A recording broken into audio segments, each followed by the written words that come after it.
আসসালামু আলাইকুম। হিজাব আমি কাটিং করে নিয়েছি। কিভাবে কাট করে নিয়েছি এটা আমি পেপারের উপর দেখিয়ে দিচ্ছি। পেপারটাকে এভাবে করে ফোল্ড করে নিচ্ছি। ফোল্ড করে নিয়ে এই যে খোলা সাইড বরাবর এভাবে করে আপনারা সুন্দরভাবে বন্ধ সাইডের দিকে ধরে নেবেন। ধরে নিয়ে খোলা সাইডে যতটুকু আপনাদের লম্বা মানে হিজাবের লম্বা ততটুকু বরাবর এভাবে করে আমি মার্কিং করে দিব। তো পুরো সার্কেলে মার্কিং করে দিতে হবে। সহজভাবে যারা হিজাব কাটিং করতে চান তারা এই নিয়ম ফলো করে কাট করে নিতে পারেন। তো এইভাবে করে আমাদের মার্কিং করে নিতে হবে এবং এই মার্কিং বরাবর এখানে আমি দাগ করে দিয়ে এই দাগ বরাবর এখানে আমাদের কাট করে নিতে হবে। তো এইভাবে করে ধরে নিচ্ছি। এভাবে করে ধরে নিয়ে এখানে আমি এভাবে করে কাট করে নিচ্ছি। তো মেইন যে পার্ট কাপড়টা গ্রিন কালারের যে কাপড়টা দেখতে পাচ্ছেন এই গ্রিন কালারের কাপড়টা কিন্তু একইভাবে এখানে আমি এক ভাঁজে 2 পার্ট কাপড় এভাবে করে কাট করে নিয়েছি। তো যেহেতু ছোট বাচ্চা এখানে আপনারা 18 ইঞ্চি অথবা 19 ইঞ্চি অথবা 20 ইঞ্চি দিলে এখানে আপনাদের হয়ে যাবে। মানে পিছনের দিকে এখানে আমি 20 ইঞ্চি রাখবো কিন্তু সামনের দিকে এখানে আমি 14 ইঞ্চি রাখবো। ছোট করব এবং পিছনের দিকে বড় করব। তো সামনের দিকে ছোট করার জন্য এখানে আমি এভাবে করে কাট করে নিয়েছি। তো এই কাটটা এখন আমি কাটিনি, এটা আমি দেখিয়ে দিব। তো হিজাবটা আমাদের এরকম হবে। সামনের দিকে একটু স্মল করে এখানে আমি পিছনের দিকে যে লেন্থটা এটা আমি বাড়িয়ে নিয়েছি। এরকম হবে তৈরি করার পর, ঠিক আছে? তো এখানে আমি মুখের মাপটা এখন আপনাদের দেখিয়ে দিই। মুখের মাপটা কিভাবে নেবেন। এখানে আমাদের হিজাবটা কাটা কমপ্লিট, মানে কেটে নিয়েছি। শুধুমাত্র সামনের দিকে একটু ছোট করা বাকি আছে। এখানে আপনাদের বেবির মুখটা এভাবে করে ধরে নেবেন। তো কপালের থেকে উপরের দিকে এখানে আপনারা ধরে নিয়ে এখানে আপনারা থুতনির নিচ পর্যন্ত এভাবে করে ধরে নেবেন। পুরোটা যত ইঞ্চি আসবে তাকে আপনারা অর্ধেক করবেন, অর্ধেক করে এক ভাগ নিতে হবে। তো এখানে আমি যেহেতু 3 থেকে 4 বছর বয়সী বাচ্চার জন্য তৈরি করছি, তো এখানে আমি 10 ইঞ্চি নিয়ে নিচ্ছি। আপনারা আপনাদের বাচ্চাদের মুখের অবয়বটা মেজারমেন্ট করে নেবেন। মেজারমেন্ট করে নিয়ে এখানে আপনারা এভাবে করে কাটমার্ক করে দিবেন। এখানে আমার যে বাচ্চার জন্য তৈরি করছি তার 20 ইঞ্চি এসেছে, 20 এর অর্ধেক হচ্ছে 10 ইঞ্চি। এখন আমি এভাবে করে মার্কিং করে দিচ্ছি। এখান থেকে আমি খোলা সাইডের দিকে 14 ইঞ্চিতে মার্কিং করে দিচ্ছি এবং অপোজিট সাইডের দিকে এভাবে করে মিলিয়ে নিতে হবে। তো কাটার সময় একটু খেয়াল করবেন যাতে করে শেপটা ঠিক থাকে। তো যারা সামনের দিকে ছোট এবং পিছনের দিকে বড় করতে চান তারা কিন্তু এই নিয়ম ফলো করে সুন্দরভাবে বড় করে নিতে পারেন। এখন আমি এভাবে করে কাট করে নিয়েছি, জাস্ট একটু শেপ মিলিয়ে সুন্দরভাবে কাট করে নিলে হয়ে যাবে। তো মেইন হিজাবটা এভাবে করে আমি কাট করে নিয়েছি। তো ক্যাপটা কাট করে নিব। এখন ক্যাপটা কাট করার জন্য এখানে আমি একটা ভাঁজ করে দিচ্ছি, দেন মিডিল বরাবর আরেকটা ভাঁজ করে দিচ্ছি। উপরের দিকের বন্ধ সাইড থেকে 2.5 ইঞ্চিতে মার্কিং করে দিচ্ছি এবং নিচের দিক থেকে এখানে আমি 5 ইঞ্চিতে মার্কিং করে দিচ্ছি। মানে ক্যাপের লম্বা দিচ্ছি 5 ইঞ্চি এবং উপরের দিক থেকে 2.5 ইঞ্চিতে মার্কিং করে এভাবে করে জাস্ট একটা শেপ করে নিতে হবে। শেপটা কিন্তু অনেক বেশি চিকন করা যাবে না। আমি যেভাবে শেপ করেছি এভাবে করে শেপ করলে সুন্দর হবে। তো এভাবে করে কাট করে নিচ্ছি। কাট করার পরে এখানে আমাদের ক্যাপের অংশটা এরকম হবে। এখন ক্যাপের যে খোলা সাইডটা সেই খোলা সাইডটা এখানে আমি আটকে দিব। তো এখানে আপনারা কিন্তু ক্যাপটা উল্টে দিতে পারেন। তো এখানে আমি এভাবে করে ক্যাপটা উল্টে দিচ্ছি না, এভাবে করে রেখেই জাস্ট 2টা পার্ট কাপড় এখানে আমি অ্যাটাচ করে দিচ্ছি। তো অ্যাটাচ করে দিয়েছি। এখন ক্যাপটাকে মেইন পার্টের সাথে লাগিয়ে নিতে হবে। মেইন পার্টটাকে এখানে আমি সোজা সাইডে দিয়ে দিব। তো মেইন পার্টের মিডল বরাবর এখানে আমি ক্যাপের অংশটা লাগিয়ে নিব। তো মিডলে এখানে আমি মার্কিং করে দিয়েছিলাম, এখন ক্যাপের অংশটা এই মিডল বরাবর বসিয়ে দিচ্ছি। ক্যাপের মিডল এবং মেইন পার্টের মিডল বরাবর এইভাবে করে প্রথমে একটা সাইড সেলাই করে নিব।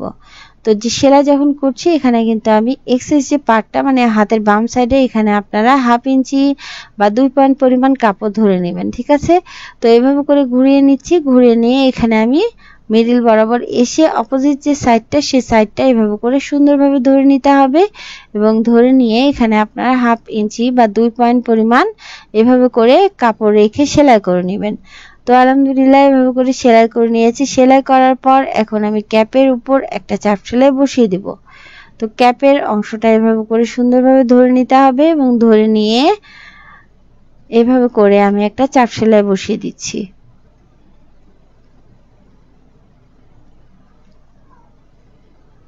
তো চাপ সেলাইটা যখন দিবেন সুন্দর সমান বরাবর ধরে নিয়ে সুন্দরভাবে সেলাইটা করে দেওয়ার চেষ্টা করবেন। এভাবে করে সেলাই করে নিয়েছি। এখন সেলাই করার পর নিচের দিকের অংশ মানে মুখের অংশটা এখানে আমি 10 ইঞ্চিতে মার্কিং করে দিয়েছিলাম। ক্যাপের অংশ বাদ দিয়ে বাকি অংশটুকু এখানে আমাদের ডাবল ফোল্ড করে নিতে হবে। মার্কিং করে দিয়েছি, জাস্ট এভাবে করে একটা চিকন ফোল্ড করে নিব, দেন আমি আরেকটা ফোল্ড করে দিব। ফোল্ড করে দিয়ে এখানে আমি নিচ থেকে উপরের দিকে মানে ক্যাপের মুখ বরাবর এসে সেলাইটা শেষ করব। এভাবে করে যতটুকু কাপড় আছে এখানে আমি ডাবল ফোল্ড করে দিচ্ছি। ডাবল ফোল্ড করে দিয়ে এভাবে করে সেলাই বসিয়ে দিচ্ছি। তো একটা সাইডে ক্যাপের যে সাইডে আমি সেলাই করে নিলাম অপোজিট সাইডটা তো ফাঁকা আছে, তাই না? তো অপোজিট সাইডটাও একইভাবে এখানে আমি ডাবল ফোল্ড করে সেলাই করে নিব। তো নিচের দিক থেকে এখানে আমি মার্কিং করে দিয়েছিলাম, নিচের দিক থেকে এখানে আমি উপর বরাবর সেলাই করে দিব, তাহলে আপনাদের ফিনিশিংটা কিন্তু সুন্দর হবে। তো এইভাবে করে চিকন করে ডাবল ফোল্ড করে দিচ্ছি। ডাবল ফোল্ড করে দিয়ে এখানে আমি যে 10 ইঞ্চিতে মার্কিং করেছিলাম সেই 10 ইঞ্চি মার্কিং বরাবর এখানে উপর পর্যন্ত এইভাবে করে সেলাই করে নিব। তো এইভাবে করে সেলাই করে দিতে হবে। তো এইভাবে করে নেকাবের মুখ বরাবর এখানে আমি সেলাই করে দিয়েছি। সেলাই করে সুতাটা কেটে নিতে হবে। তো এভাবে করে আমি সেলাই করার পর ভিতরের দিকে সোজা সাইডটা এবং উপরের দিকে উল্টা সাইডটা রেখে মুখের যতটুকু খোলা রাখা দরকার সেই অংশটুকু বাদ দিয়ে নিচের অংশটুকু এভাবে করে আমাদের সেলাই করে নিতে হবে। তো যেই আমি কাটমার্ক করে দিয়েছিলাম সেই বরাবর ডাবল ফোল্ড করে নিয়েছি এবং সেখান থেকে এখানে আমি নিচ পর্যন্ত একটা সেলাই করে দিব। মার্কিং করে দিচ্ছি। এখন এই মার্কিং বরাবর এভাবে করে আমি সেলাই করে নিচ্ছি। সুন্দরভাবে ধরে নিতে হবে এবং এখানে আমাদের সেলাই বসিয়ে দিতে হবে। তো এইভাবে করে সেলাই করে নিয়েছি। আসলে হিজাব তৈরি করা খুবই সহজ একটা ব্যাপার, ছোট বাচ্চাদের স্পেশালি আরো সহজ। এখন নিচের দিকের কাপড়গুলো সমান করে নিচ্ছি। তো সেলাই করার পর যদি একটু আঁকা বাঁকা হয় তাহলে সেক্ষেত্রে এখানে আপনারা এভাবে করে সমান করে নেবেন। সমান করে নেওয়ার পর এখন আমি নিচের দিকের মানে নেকাবের নিচের দিকের পার্টটুকু প্রথমে একটা ফোল্ড করে দিব, তারপরে আরেকটা ফোল্ড করে সেলাই করে দিব। তো আপনারা যারা সেলাই কাজে একদমই নতুন তারা এই নিয়ম ফলো করে সেলাইটা করে দিতে পারেন। একদম চিকন করে এখানে আমি একটা ফোল্ড করে সেলাই করে দিচ্ছি। তো এভাবে করে পুরো হিজাবের নিচের পার্টটা একটা ফোল্ড করে সেলাই করে দেওয়ার পর এখানে আমি আরেকটা ফোল্ড করে দিব এবং চিকন করে ওই একইভাবে আরেকটা ফোল্ড করে এখানে আমি সেলাই বসিয়ে দিব। তো এইভাবে করে ডাবল ফোল্ড করে নিতে হবে এবং ডাবল ফোল্ড করে নিয়ে সেলাই করে দিতে হবে। তো ডাবল ফোল্ড আমি একবারে করে নিই, ধাপে ধাপে করেছি। প্রথমে একটা চিকন করে ফোল্ড করে দিয়ে দেন আমি আরেকটা ফোল্ড করে দিয়ে সেলাই করে নিয়েছি। তো এইভাবে করে নিচের দিকের পার্টটা সেলাই করে নিয়েছি। তো এভাবে করে সেলাই করার পর এখন আমি নিচের দিকের অংশে কুচি লাগিয়ে নিব।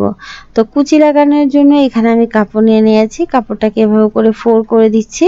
ফোল্ড করে দিয়ে এখানে আমাদের বন্ধ সাইডটা কাট করে নিতে হবে। তার মানে এখানে আমাদের 2 ভাঁজে 4 পাট কাপড়, এই 4 পাট কাপড়কে এখানে আমি আলাদা আলাদা পাট করে নিচ্ছি। মোট 4টা পাট কাপড়। এখন আমাদের প্রস্থের দিক থেকে কাপড়গুলো জোড়া লাগিয়ে নিব। তো এভাবে করে কাপড়গুলো নিয়ে নিয়েছি।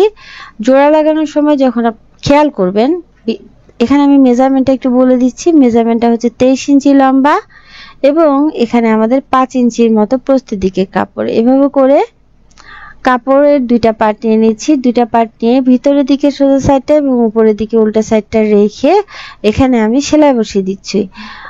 তো এভাবে করে প্রতিটা সেলাই এখানে আপনাদের করে দিতে হবে। অবভিয়াসলি ডাবল সেলাই করে দিলে সবচেয়ে ভালো হয়। এখানে আমি ডাবল সেলাই করে দিয়েছি এবং অপোজিট পার্টগুলো একইভাবে এখানে আমাদের সেলাই করে দিতে হবে।